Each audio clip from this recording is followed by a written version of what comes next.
The sun had settled into its mid-afternoon glow, scattering golden light across the quiet suburban street. The kind of street where everyone mowed their lawns on weekends, baked cookies during the holidays, and waved politely even when they didn't particularly like each other. James stood near the iron gate that led into his small front yard, a mug of iced tea sweating in his hand. He had spent the morning trimming the edges of the lawn, carefully edging along the flower beds that his late grandmother had plancades ago. Now as he straightened and wiped sweat from his brow, he reached for the lock and secured the gate with a gentle click. It was a routine gesture. Nothing flashy, nothing dramatic, simply ensuring that his property remained his. For a few blissful seconds he stood back, enjoying the quiet. Birds chirped somewhere above the trees, and the occasional hum of a passing car barely disturbed the calm. He tilted his head, listening to the soft creak of the gate in the breeze, and allowed himself a small, satisfied smile. Life was simple, and in that moment, everything felt right, and then the world shattered. A minivan screeched to a halt across the street. Its tires bit into the asphalt, leaving faint black streaks behind.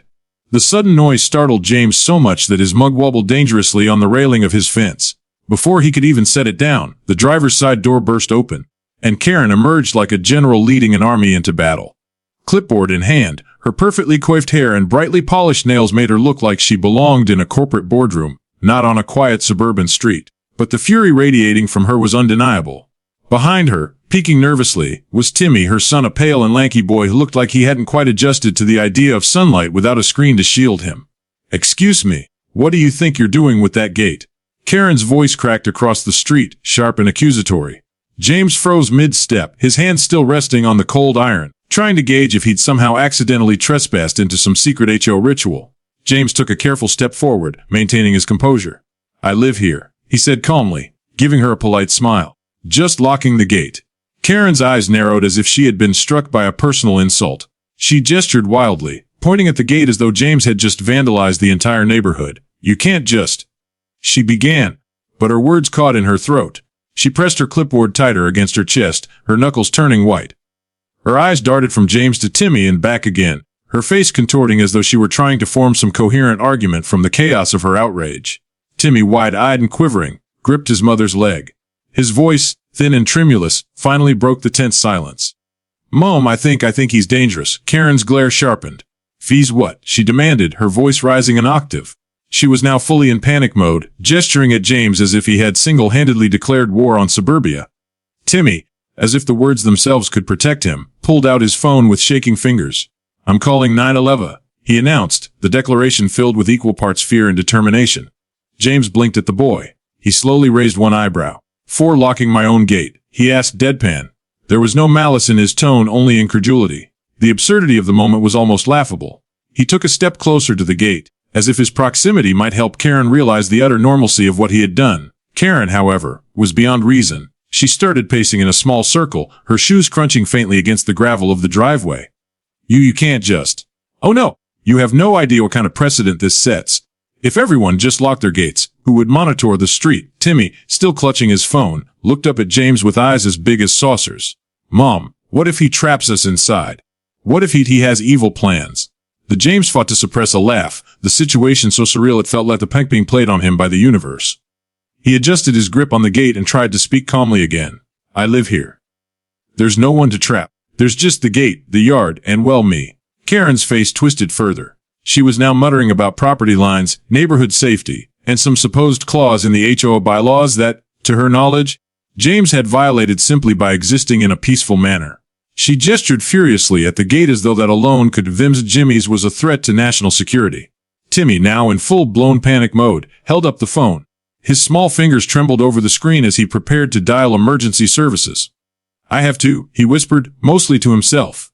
"I can't let him just lock it." James took a slow step back, hands raised slightly in surrender to the ridiculousness of it all. "You do realize," he said carefully, "this is my property, my gate, my house." Karen blinked at him like she had just realized that gravity still worked, then squinted, convinced that James was somehow lying, cheating the system, bending reality itself. Timmy's finger hovered over the call button. The tension in the air was thick enough to taste, as if the quiet street itself was holding its breath, waiting for the inevitable collapse of suburban civility. And yet through it all, James maintained his calm. He leaned against the gate slightly, as if to absorb the hysteria rather than confront it. His gaze softened slightly as he glanced at the boy. Son, he said gently, you don't need to call anyone. Everything's fine. Seriously. Timmy looked uncertain, still holding the phone like it was a lifeline. Karen, however, was beyond listening.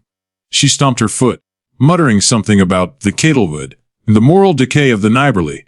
With great trepidation, hit the call button. The faint ringing tone of 911 pierced the quiet afternoon, and James, trying hard not to laugh, shook his head.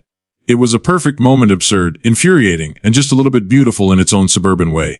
James stepped back fully now, letting the gate swing gently in the breeze, watching Karen pace and Timmy clutch the phone, and he allowed himself a tiny smile. This, he realized, was the life he had chosen. Peaceful, orderly, interrupted by sheer, unfiltered chaos.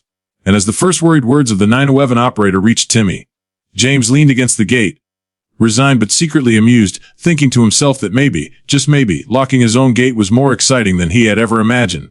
The distant wail of the 911 operator was still faintly audible when a police car rolled slowly down the street and parked neatly in front of James' house. The squad car's lights were off, but its presence alone made Karen straighten with a sense of grim satisfaction, like the cavalry had arrived to vindicate her grievances. Timmy, clutching the phone as though it were a shield, peeked nervously from behind her legs, eyes wide enough to rival saucers. The door of the police car opened with a crisp hiss and Officer Martinez stepped out. Mid-40s, calm, professional, and thoroughly unflappable. Martinez had the kind of presence that could diffuse a tense situation, or at least make most people feel small in the best possible way. His uniform was neat, his badge gleamed in the sunlight, and his expression was neutral, unreadable. He held a small notebook and pen in his hands, ready to document what he already suspected would be one of the more ridiculous calls of the week. Good afternoon, Officer Martinez said, his tone polite but cautious. If I understand, someone called about a locked gate. A Karen spun toward him, her hands flailing like she was trying to conduct an orchestra of outrage. Yes, finally. Someone who understands the seriousness of this situation. She pointed dramatically at James. He locked the gate. He's acting suspiciously. What if someone needed access? What if there was an emergency? He's unhinged. Timmy peeked around her legs, whispering to the officer. He could have trapped us, maybe even attacked. His voice cracked with the weight of his own imagination, full of genuine terror. James, standing by his gate, gave a slow, measured clap, one hand raised in a polite gesture of surrender. I live here, he said, voice steady. It's my gate, my property. There's no one to trap. Unless Karen here is worried that my rose bushes will stage a coup. Officer Martinez paused, raising an eyebrow, and gave James a subtle, almost imperceptible nod. He then turned back to Karen, whose panic showed no signs of abating. Ma'am, can you explain exactly why you felt this required calling 911? The Karen's face twisted in confusion and indignation. Explain. I don't, it's about safety, neighborhood integrity, protecting my child. I mean, can you imagine if everyone just did whatever they wanted? Who would monitor it all? Officer, maintaining perfect composure, jotted a note. I see. So the immediate danger was that a man secured his own gate. Yes, exactly, Karen said, triumphant for a moment, as if she'd finally convinced someone. Then doubt flickered across her face. Well, it's more than that. It's the principle of the thing. What if he's preparing for something? Timmy, still clutching the phone, nodded violently. He's scary. James pinched the bridge of his nose, exhaling slowly. I think the scariest thing here is that my own gate frightens two people so much it required emergency services. He gestured casually at the neatly locked gate, the manicured lawn, and the empty driveway, as if presenting evidence in a trial against absurdity itself. Officer Martinez looked around, taking in the scene. The locked gate, the quiet suburban street, the unremarkable house with its flower beds and freshly mown lawn. He glanced back at James and then at Karen and Timmy, weighing the situation like a judge measuring both sides of a bizarre case. Finally, he spoke, carefully, like he was delivering news about something both simple and monumentally ridiculous. Ma'am, sir, you're on your own property. Locking your gate is legal. Karen froze, her mouth open, then closed. Their mouth opened again, and she blinked rapidly, as though processing the revelation for the first time. Timmy's jaw fell in perfect synchronization, his phone trembling in his hand. You mean he's allowed to lock it? Yes, Officer Martinez replied evenly. You are allowed. It is, in fact, the law. Property owners may secure their property as they see fit. There is no crime in locking a gate on your own land. Karen's eyes narrowed suspiciously. He can't, he shouldn't. She trailed off, muttering under her breath. Her outrage, once fierce, was now tinged with disbelief. Timmy, still holding the phone had just explained that gravity didn't exist and the sky might fall. James leaned on the gate casually, suppressing a grin. So, the heroics were unnecessary. Officer Martinez gave a half-smile, the kind that combined amusement with mild exasperation. If unnecessary might be one way to put it. He turned to James. Everything's fine here. You're not in violation of any laws, regulations, or, unless your HOA has secret rules buried in a dusty ledger, neighborhood statutes. Karen's indignation flared briefly before sagging into resigned disbelief. She muttered something about entitlement and declining moral standards as she began to herd Timmy back toward the minivan. Timmy, still clutching the phone, whispered, "Vid, I didn't know he could do that." As Karen pushed the minivan door open, Timmy slumped against her shoulder, eyes still wide but slowly beginning to process that he was not about to be trapped in a suburban horror story. The minivan's engine started with a low rumble, and they pulled away slowly, Karen giving one last glare over her shoulder as if promising revenge in some unspoken suburban vendetta. James shook his head slowly, trying not to laugh out loud. He glanced down at the gate, then around his immaculate yard, appreciate the quiet that had returned. Birds chirped once more, the occasional car hummed past in the distance, and the world resumed its mundane rhythm. Officer Martinez, notebook now closed, gave James a polite nod. "Have a good day, sir, and enjoy your gate." He stepped back to his car, the picture of calm authority leaving a trail of subtle amusement in his wake. James watched the police car roll away, and finally allowed himself to smile, leaning fully against the gate. The absurdity of the situation lingered, almost tangible in the warm afternoon air.